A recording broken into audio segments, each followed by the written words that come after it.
तो ना हम न जानम न जनामी तत्तम, जब तक जीव को भगवान ना जनाए कि वो कौन है, मैं कौन हूं, तब तक जीव भगवान को जान नहीं सकता। न ह्यहम आत्मा प्रवचन न लभ्या न मेधया न बहुन श्रुतेन। वेद पुराण उपनिषद कहते हैं कि भगवान को केवल कथा के द्वारा भी जाना नहीं जा सकता है। तो बहुन श्रुतेन, न कहने से जाना जा सकता है, न सुनने से, न मेधया, मेधावी शक्ति को भी धारण करने वाले मनुष्य भगवान को जान नहीं सकते। तो भगवान को कैसे जाना जा सकता है, यदि प्रश्न उठे तो शास्त्र कहते हैं जो में वैशु गणोत तेन लभ्य। भगवान जिसको कृपा कर दे, वर्ण कर ले, वही जीव भगवान को जान सकता है, प्राप्त कर सकता है। श्री नारद मुनि की कथा आपने कल श्रवण की थी। देवर्षि नारद भगवान विष्णु के परम भक्त भी है और उनके अवतार भी हैं।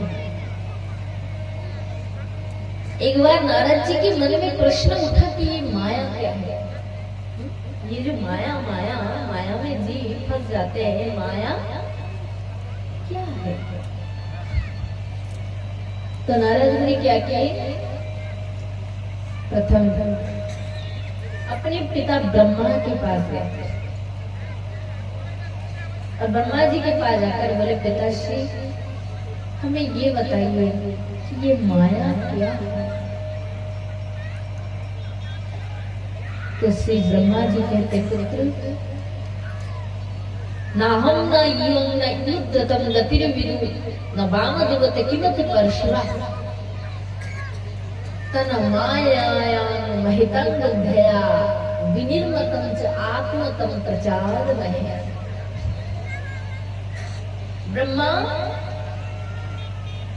ब्रह्मा जी कहते हैं कि हे पुत्र नारद, ये माया क्या है ये मैं नहीं जानता। तो सृष्टि तो ब्रह्मा कह रहे कि माया क्या है मैं नहीं जानता। बहुत कठिन तत्व है ये माया। ना युग मैं नहीं जानता और तुम भी नहीं जानते हो, क्योंकि अगर तुम्हें मालूम होता तो तुम मेरे पास तो नहीं आते, कदापि नहीं आते। तो माया क्या है मैं नहीं जानता, तुम नहीं जानते हो, स्वयं भगवान शंकर नहीं जानते, वामदेव शिव नहीं जानते, परशुराम आदि भी नहीं जानते। बस प्रभु की माया में जीव फंसे रहते हैं, उनकी माया वही जानते हैं। इसलिए पुत्र नारद तुम एक काम करो, जिस भगवान की माया है तुम उसे भगवान से जाकर पूछो कि ये माया क्या है। तब उसी समय नारद मुनि क्या किया है, नारद मुनि अपने पिता ब्रह्मा से विदा लेकर भगवान श्री कृष्ण के पास गए। भगवान श्री कृष्ण के पास जाकर उनके चरण में प्रणाम किया और प्रणाम करके प्रभु से कहते, प्रभु मुझे आपसे ये जानना है कि ये जो आपकी माया है ना, माया जिस माया में जीव तुम्हें भूल गए हैं, जिस माया में पड़कर जीव स्वस्वरूपम खुद को भी भूल गया है, ये माया क्या है। तो जैसे ही नारद मुनि ने प्रश्न किया तो भगवान विष्णु तो भगवान कृष्ण हंस पड़े और भगवान कृष्ण ने सोचा, अरे नारद तुमको और कुछ नहीं मिला, मेरे माया के बारे में पूछने आए हो, माया क्या है। तो तुम्हें माया जानना है तो मैं आज तुम्हें अवश्य बताऊंगा कि ये मेरी माया क्या है। तो भगवान क्या कि मेरे नारद सुनो, ये जो द्वारिका नगर है, इस नगर के आगे एक गांव है, एक गांव है। उस ग्राम में मेरे एक भक्त रहते हैं। तो उस भक्त से मिलने के लिए मैं जाना चाहता हूँ। तो रास्ते में तुम्हें बताते जाएंगे ना माया क्या है, ठीक है? ये ठीक है प्रभु, तो चलिए दोनों चलते हैं। नारद मुनि और भगवान श्री कृष्ण द्वारिका से निकल पड़े। कुछ दूर भगवान कृष्ण चल पड़े, आधे रास्ते में पहुंचे तो नारद मुनि ने कहा, प्रभु आपने तो कहा था कि आप बताएंगे कि आपकी माया क्या है, किंतु आपने तो नहीं बताया। भगवान ने कहा, नारद थोड़ा आगे चलो, थोड़ा आगे चलो, फिर कहते हैं, फिर बोलते हैं। फिर नारद मुनि भगवान कृष्ण के साथ धीरे धीरे धीरे धीरे चलने लगे, आगे बढ़ने लगे। बढ़ते बढ़ते कुछ और दूर पहुंच गए। तब नारद मुनि जैसे कहने वाले थे, प्रभु आप बताए थे आप कहेंगे कि आपकी माया क्या है। नारद मुनि कहने वाले थे, कितने में भगवान श्री कृष्ण ने कहा, नारद मेरा गला ना सूख गया है, मुझे बहुत प्यास लगे है, थोड़ा जल दे दो। कहीं जल पानी होगा तो पानी दे दो, बहुत प्यास लगे। नारद मुनि ने कहा, प्रभु आपको प्यास लगे है, कोई बात नहीं, आप यही बैठिए ना, मैं आपके लिए जल की व्यवस्था। यह कहकर नारद मुनि भगवान श्री कृष्ण को एक वृक्ष जो होता है ना, पेड़ के नीचे बिठाकर नारद मुनि चल पड़े हैं जल लाने के लिए।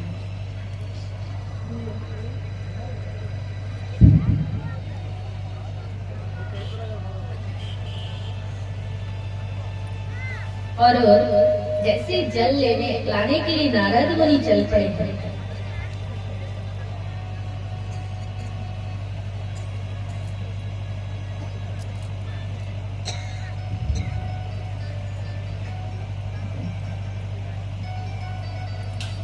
तो नारद मुनि भगवान कृष्ण को एक वृक्ष के नीचे बिठाकर जल लाने के लिए चल पड़े। इस प्रकार नारद मुनि उस वन से दूसरे वन पहुंच गए, किंतु नारद मुनि को जल नहीं मिला। फिर आगे बढ़ गए, उस वन में देखा नारद मुनि ने कि सुंदर एक सरोवर है। इस सरोवर में सुंदर स्वच्छ जल भरा है। नारद मुनि जल लेने के लिए उस सरोवर के पास पहुंचे, और जैसे पास पहुंचे तो सुंदरी एक बहुत सुंदरी एक कन्या दिखाई दी, जो जल से भरा हुआ पात्र को ऐसे कमर में रखकर वो आ रही थी।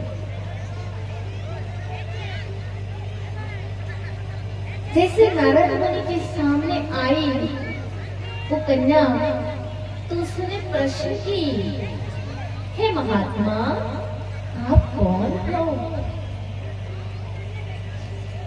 तो नारद मुनि ने परिचय दिया और कहा, मैं देवर्षि नारद हूँ।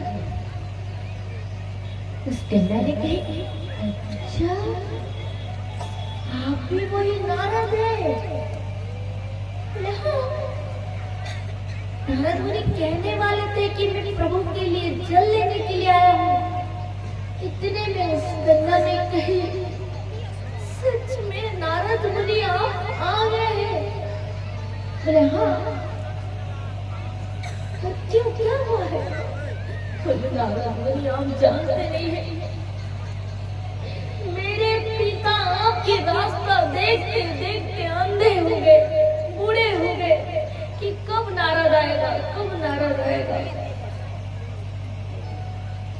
मैं अपनी बेटी को उसके हाथ में सौंप कर वन में तपस्या के लिए चला जाऊंगा। मेरे पिताजी रास्ते देखे, बहुत अच्छा आप आ गए, चलिए नारद जी चलिए। उस कन्या ने क्या किए, नारद मुनि के हाथ पकड़कर अपने घर लेकर गए और घर लेकर कहने लगे पिताश्री, पिताश्री देखिए, जिस नारद मुनि के, जिस नारद के आप रास्ता देख रहे थे ना, वो नारद मुनि नारद आ गए हैं। देखिए पिताश्री, नारद जी आ गए हैं।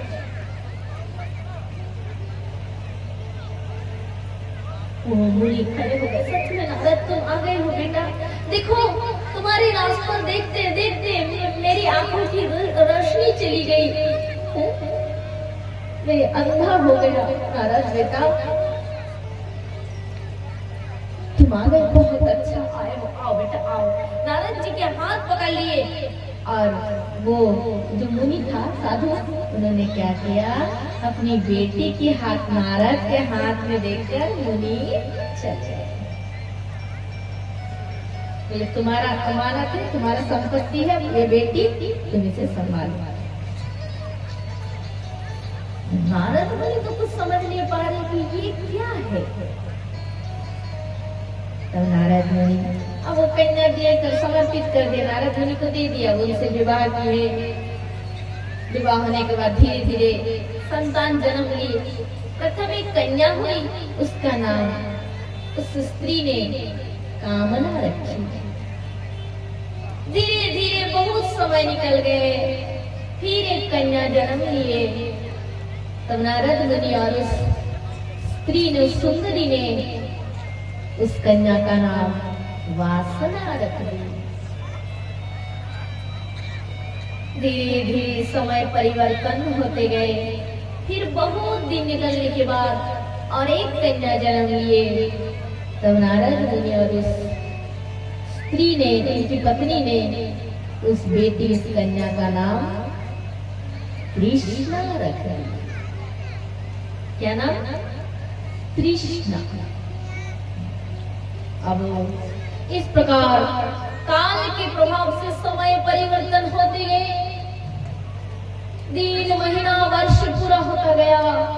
धीरे धीरे कन्याएं जो बेटियां हैं, धीरे धीरे कन्याएं बड़ी होने लगी। किंतु एक दिन क्या हुआ, एक दिन अकस्मात नारद मुनि ने देखा कि घर के सामने बैठे थे नारद मुनि, आकाश में छोटा सा बादल का टुकड़ा।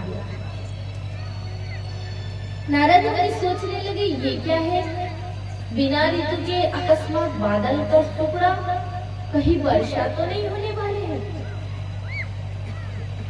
ऐसा नारद मुनि सोच रहे थे कि वही बादल का टुकड़ा धीरे धीरे विराट रूप धारण करके चारों ओर पूरा काला बादल फैल गया, मेघ से परिणत हो गए और चारों ओर अंधेरा हो गया। धीरे धीरे इस प्रकार अकस्मात वर्षा प्रारंभ हो गई, भारी वर्षा होने लगी और उस वर्षा में, उस बारिश में नारद मुनि के घर डूबने लगा।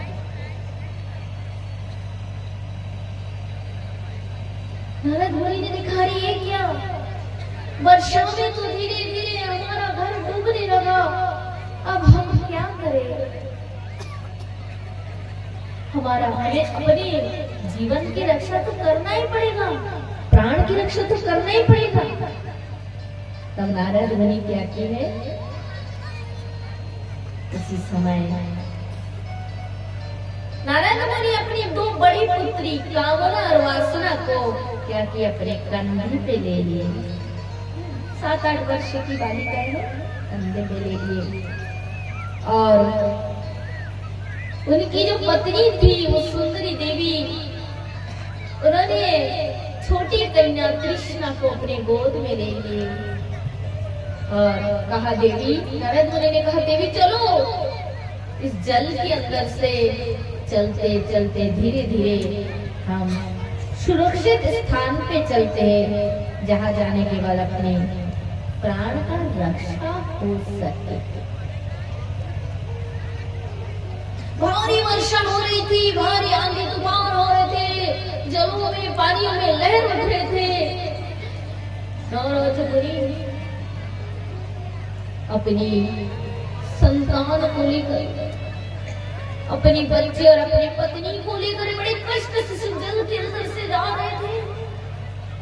इतने में जल का भारी लहर आया और बेटी कामना दूर से पानी में लहर में डूब गए। भारी बड़ी लहर आए, एक बेटी चली गई, किंतु किसी भी प्रकार जो चली गई उसकी ओर देखने के लिए देखने की परिस्थिति नहीं है, क्योंकि इतनी भारी तूफान, भारी वर्षा हो रही थी, हानि हो रहा था। तब धीरे धीरे क्या हुआ, फिर भी कष्ट करके बढ़ने लगे। चलते चलते फिर से भारी एक लहर आए, उस लहर में दूसरी पुत्री, दूसरी बेटी वासना गिर पड़ी। नारद मुनि और उनकी पत्नी चिल्ला चिल्ला कर रोने लगे, अरे कोई है, हमारे बच्चे को बचाओ, हमारी पुत्री की रक्षा करो, जल की लहर मेरी बेटी को बहा कर लेकर चली गई, कोई है बचाओ। जोर जोर से चिल्लाकर नारद मुनि और उनकी पत्नी रोने विलन करने लगे।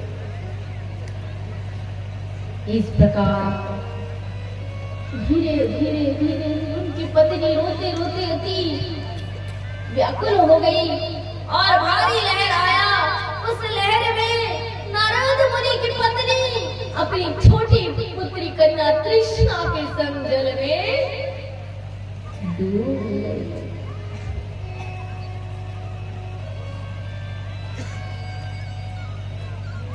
एक एक करके कन्याएं चली गई, पत्नी चली गई, छोटी एक बेटी थी वो भी जल में बहकर मर गई। नारद मुनि अति दुखी हो गए, नारद मुनि व्याकुल हो गए, अरे मेरे बच्चे, मेरी पत्नी, मेरे परिवार सब इस जल में मर गए, सब बह गए। नारद मुनि अति दुखी हो गए। फिर धीरे धीरे मन को समझा बुझा कर थोड़ा ठंडा किया और धीरे धीरे आगे बढ़ने लगे, क्योंकि शरीर में जब तक प्राण है तो प्राण का रक्षा तो करना ही पड़ेगा। मर जाएंगे तो अलग बात है, जब तक प्राण है प्राण की रक्षा करना चाहिए। नारद मुनि इस प्रकार धीरे धीरे आगे बढ़ने लगे और आगे बढ़ते बढ़ते नारद मुनि ने देखा, अरे कुछ भी नहीं, न जंगल है, न वन है, न बस्ती है, न घर है, न द्वार है, न कुछ भी नहीं। नारद मुनि देखते हैं कि जिधर है केवल जल ही जल है, जल ही जल है, जल ही जल है।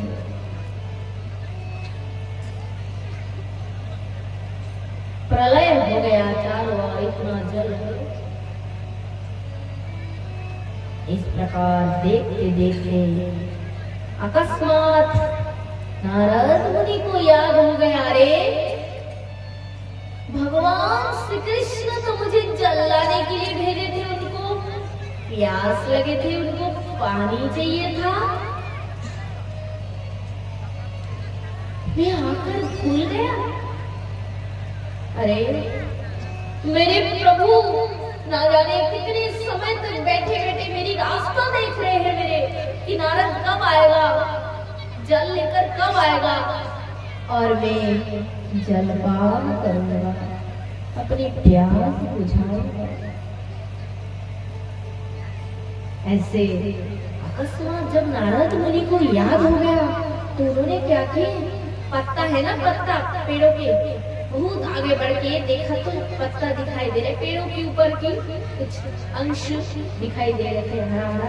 एक पत्ते से लिए और उस पत्ते को मोड़कर थोड़ा सा उसमें जल ले लिए और जल लेकर चल पड़े हैं भगवान श्री कृष्ण के पास।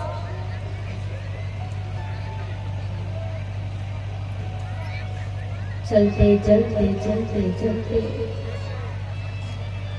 नारद मुनि भगवान श्री कृष्ण के पास पहुंचे और नारद मुनि ने कहा, प्रभु मुझसे भारी अपराध हो गया। भगवान ने कहा, कैसे अपराध नारद? बोले, प्रभु मैं बहुत बड़ा अपराध किया, मैं दुष्ट हूँ प्रभु। आपने मुझे जल लाने के लिए भेजे थे पर मैं आपको ही भूल गया।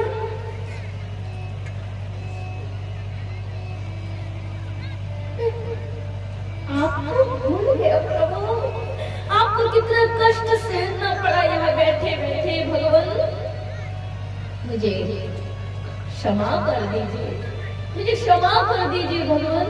लीजिए, एक तो मैं आपके लिए जल लेकर आया, लीजिए भगवान, प्रभु इस जल का पान कीजिए।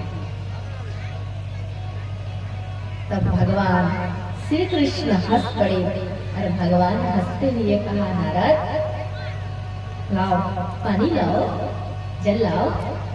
तो भगवान नारद मुनि उस जल को दिए और भगवान ने उस जल का पान किया। और भगवान जलपान करते हुए कहते, नारद तुम इतना दुखी क्यों हो रहे हो? मैंने अपराध किया, तुमने कोई अपराध नहीं किया। तो नारद मुनि कहते, नहीं प्रभु, मैं वहां जाकर संसार के मोह में फंस गया था। आपको यहाँ पेड़ के नीचे बिठा कर गया वन में जल लाने के लिए और आज 60 वर्ष बीत गए। कितना वर्ष? 60 वर्ष। जैसे नारद मुनि ने कहा 60 वर्ष, तो भगवान श्री कृष्ण कहते हैं, नारद तुम तो बहुत जल्दी आ गए बेटा। बोले, कैसे जल्दी प्रभु? किसी के लिए कोई जल लाने के लिए जाता है तो ज्यादा से ज्यादा 5 मिनट, 10 मिनट अथवा 1 घंटा। और मैं आपके लिए जल लाने के लिए गया, पूरा 60 वर्ष बीत गया। तो आप कहते हैं कि नारद तुम बहुत जल्दी आ गए हैं। 60 वर्ष आपके लिए जल्दी है भगवान? तो भगवान श्री कृष्ण कहते हैं, नारद तुम जहां पर गए थे ना, वहां एक सुंदर स्त्री मिले थे ना तुमसे। बोले, हाँ। वो कौन है जानते हो? बोले, कौन है भगवान, कौन है वो? एक कन्या तो मिले थे, उनके पिता मेरे हाथ में छोड़कर चले गए। तुम मुझसे पूछ रहे थे ना कि माया क्या है? माया वही तो माया देवी है, वही माया देवी जिसके संग तुम्हारा विवाह हुआ। बोला, राधे जोर से बोलना पड़ेगा। अच्छा भगवान वही है माया देवी? बोले, हाँ। देखो माया कैसे बातों बातों की जालों में फंसा देते हैं और भगवान को भी भुला देते हैं। यही तो माया की काम है। अच्छा भगवान बोले, हाँ नारद, वो जो सुंदरी स्त्री जो थी, जो तुम्हारी पत्नी बनी, वही तो माया है, माया देवी। और उन्हीं की कन्या कामना, वासना, तृष्णा। कामना माने संसार की भोगों की इच्छा, वासना माने भोगों की लालसा, और तृष्णा माने भोग करने के बाद भी और प्यास बने रहे और इच्छा बनी रहे, उसे कहते हैं तृष्णा। यही तो माया देवी की चेला है, सैन्य है। तुम उन्हीं की जालों में फंस गए थे ना। किंतु यही माया के संसार में जीव यदि भूल में चला जाए तो तुम तो 60 वर्ष में पहुंच गए हो, 60 वर्ष बाद मेरे पास आ गए हो। दूसरे अनन्य जीव युग युग के बाद भी मेरे पास लौटकर नहीं आ पाते हैं। जन्म जन्म उस माया के दास बन जाते हैं नारद। प्रत्येक जीव मुझे वचन देते हैं, भगवान तुम्हारा प्रेम रूपी धन मैं इस पृथ्वी से, धरती से कमा कर लेकर आऊंगा।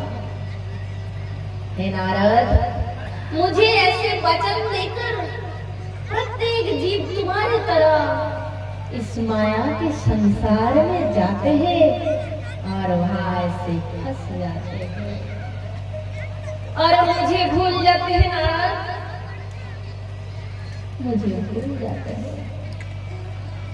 तुम तो बहुत जल्दी आ गए हो, किंतु जन्म जन्म मुनि जतन कराही, अंतराम कहियावत राही।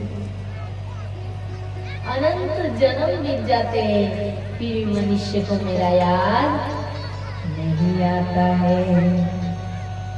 इसलिए सावधान से भजन करना है। इसलिए बहुत ध्यान रखना है हमें कि ये जो माया के संसार में ये जो जीवन है, ये जो समय है, ये जो आयु है, ये जल्दी धीरे धीरे धीरे धीरे खत्म हो जाएगा। ये माया तेरी बहुत कठिन है। क्षणभंगुर जीवन की कलिका, क्षणभंगुर जीवन की कलिका, काल प्राप्त जने खिले कि ना खिले, मलया गिर के सुंदर हवा, इस तन को मिले ना मिले। क्यों? क्योंकि कलिकाल कुठार लिए हाथ में, ओ मन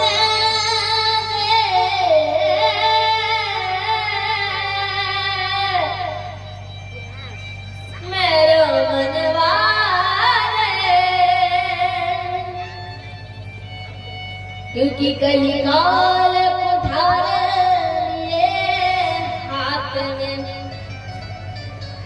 इस तन नम्र से, तन माने शरीर, तन नम्र से चोट झिले न झिले, इसलिए जप ले रसना, ओ रसना, इसलिए जप ले रसना, मधुर हरिना।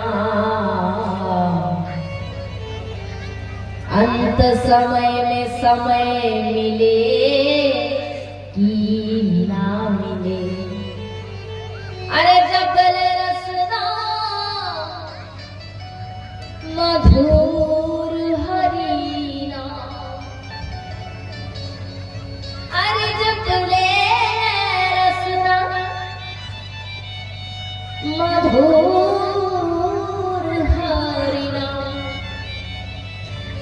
तुझे अंत समय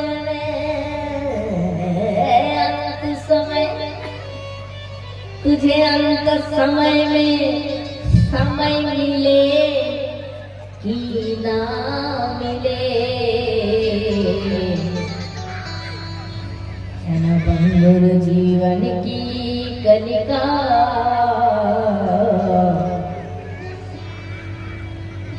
और धन नम्र से छिले ना छिले। इसलिए इस पद का अर्थ क्या है? जीवन बहुत कम समय के लिए, जरूरी नहीं कि 100 वर्ष तक ही जिएंगे, 100 वर्ष तक ही जिएंगे जरूरी नहीं है। मृत्यु किसी भी समय हमें अपराधी बना सकती है। जा रहे अकस्मात देखा जाता है, रास्ते में एक्सीडेंट हो जाते हैं, मरे जाते हैं।